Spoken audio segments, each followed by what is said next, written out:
Bonjour et bienvenue à Naissance Double. Je suis Karine Gauthier, votre éducatrice périnatale certifiée par Doula Canada. Vous approchez peut-être de la fin de votre grossesse, vous commencez à ressentir les inconforts du dernier trimestre, voire peut-être même du deuxième trimestre, puisque les changements progressent relativement rapidement. Et vous avez en vue cette date d'accouchement qui s'en vient, qui se rapproche et que vous voulez vraiment que votre bébé soit dans la meilleure position possible pour vous aider à diminuer les inconforts que vous avez présentement, mais aussi pour raccourcir le temps du travail, vous faciliter justement aussi au niveau des ressentis, des contractions, puisque si le bébé est dans la meilleure position possible, ça va vous aider tout au long du travail.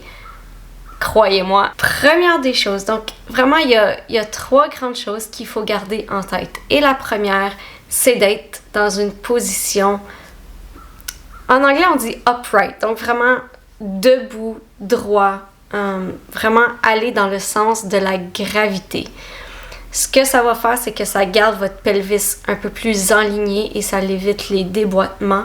Ça évite aussi les positions vraiment plus réclinées où est-ce que le poids de la colonne du bébé va aller vers votre dos et ainsi engendrer potentiellement un bébé occiput postérieur. Le fait d'être debout, c'est que le bébé va vraiment suivre cette gravité-là et s'engager vraiment dans le pelvis. Et on l'espère bien dans la bonne position, la position optimale qui est occiput antérieur. Donc la tête du bébé regarde vraiment vers le derrière et la colonne vers le devant. Donc, première option, être à la verticale. La deuxième des choses, c'est vraiment d'être, comme qu'on dit en anglais, forward leaning. Donc, d'être penché vers l'avant, puisque ceci va vraiment permettre, comme que je disais tantôt, d'orienter le bébé dans la bonne direction en suivant le poids de la gravité. Au lieu d'être justement récliné vers la derrière, un peu comme on fait beaucoup quand on lounge dans le sofa ou quoi que ce soit. Donc, c'est vraiment justement d'essayer d'éviter ça. Au mieux d'être vraiment peut-être très droit ou penché vers l'avant, mais jamais autant que possible de se récliner vers le derrière. La troisième chose, c'est le mouvement, puisque le mouvement va permettre au bébé d'aller repérer de nouveaux espaces qui se libèrent à mesure que vous bougez, afin de s'orienter dans la meilleure position possible et d'aller s'engager le plus profondément possible dans votre pelvis et ainsi se préparer justement pour le travail, mais aussi, puisqu'à mesure qu'il descend et qu'il se trouve dans la meilleure position optimale, ça va permettre d'aller libérer cet espace qui vous retient dans la cage thoracique et qui vous empêche de respirer et qui vous donne potentiellement de nombreux coups qui sont parfois, je l'admets bien, douloureux au niveau de cette région. Donc, c'est vraiment ce qui va aller vous libérer, vous soulager. Voici donc un petit récapitulatif des choses que vous devez vous rappeler pour le restant de votre grossesse pour vous aider. C'est vraiment être debout, droit autant que possible, incliné vers le devant et garder le mouvement. Je vais maintenant vous montrer 5 positions qui vont vous aider justement à respecter ces 3 critères et que vous pouvez adapter un petit peu selon votre style de vie, vos besoins et ce que vous avez dans votre environnement.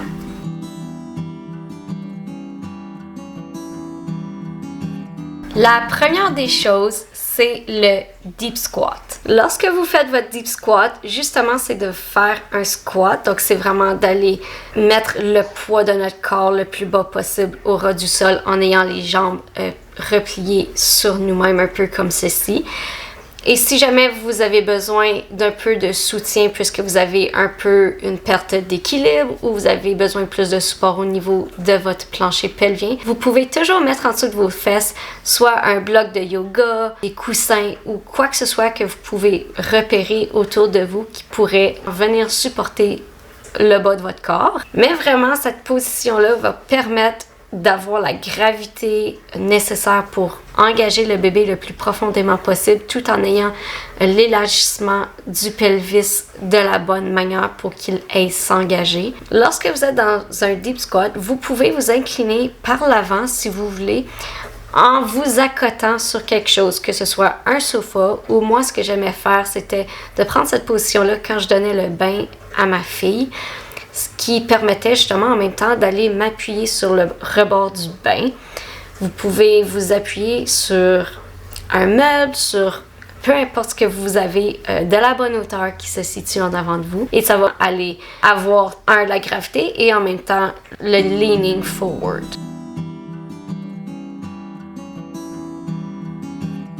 La prochaine position, c'est ce qu'on appelle le cat and cow. Donc, allez vraiment vous mettre à quatre pattes au sol ou bien les genoux appuyés sur une surface et les bras sur un mur ou sur un meuble pour garder une certaine inclinaison vers le devant. Lorsque vous êtes dans cette position, assurez-vous de garder vos genoux sous vos hanches et vos mains sous vos épaules afin d'être dans la meilleure position possible et éviter toute blessure.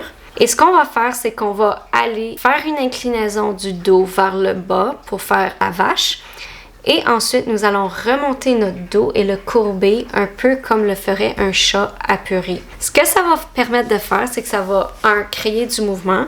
Ça va créer cette inclinaison vers le devant afin de permettre au bébé de bouger et de prendre une autre position, mais ça va aussi aller libérer un certain poids que vous avez porté tout au long de la journée sur votre pelvis et donc vraiment aller rechanger toute cette charge de poids et vous aider si vous avez des douleurs à certaines régions de votre corps.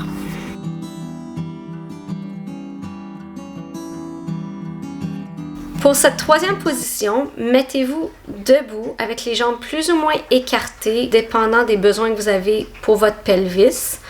Vous pouvez aussi avoir vos jambes relativement droites ou les replier un peu, dépendant de la position que vous avez besoin.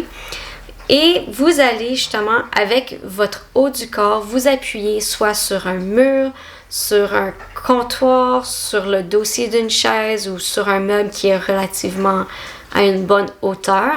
Et vous allez vous balancer d'un côté à l'autre pour permettre d'avoir ce mouvement-là, encore une fois. Mais aussi, ce que ça va faire, c'est que ça va vous permettre d'aller étirer tout cet espace-là du haut de votre torse et de permettre une meilleure respiration, alléger la pression sur votre cage thoracique. Croyez-moi, c'était ma position préférée lors de cette deuxième grossesse que je viens de terminer. Surtout que je m'étais étiré un muscle direct en dessous des côtes.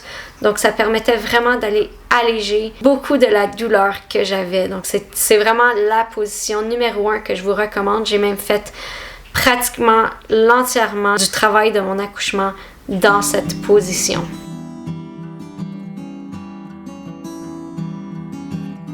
La quatrième position que je vous recommande aujourd'hui, c'est d'être encore une fois debout. Mais cette fois-ci, ça va être de mettre l'un de vos pieds sur un objet un peu plus élevé, que ce soit un petit banc au ras du sol sur le sofa qui est un peu plus haut. Donc, allez jouer avec les hauteurs dépendant de comment vous vous sentez confortable et dépendant si vous avez déjà des problèmes au niveau du pelvis ou pas. Et ça va vous permettre d'aller faire un lunge et d'aller créer un mini déséquilibre au niveau du pelvis pour permettre votre bébé d'aller retrouver des espaces qu'il n'aurait pas autrement. Et lorsque vous êtes dans ce lunge-là, si vous voulez, vous pouvez justement bouger le poids de votre corps vers le devant et ensuite le rapporter vers le derrière.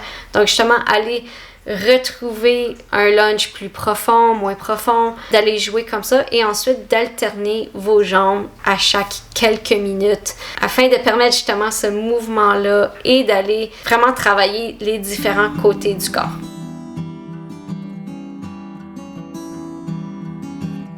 La cinquième et dernière position, ça va vraiment vous aider si vous êtes soit fatigué ou vous avez un travail vraiment de bureau ou des choses comme ça, ou est-ce que vous avez besoin d'être assis pour une période plus ou moins longue, mais ça va vraiment quand même vous aider à respecter ces 3 règles.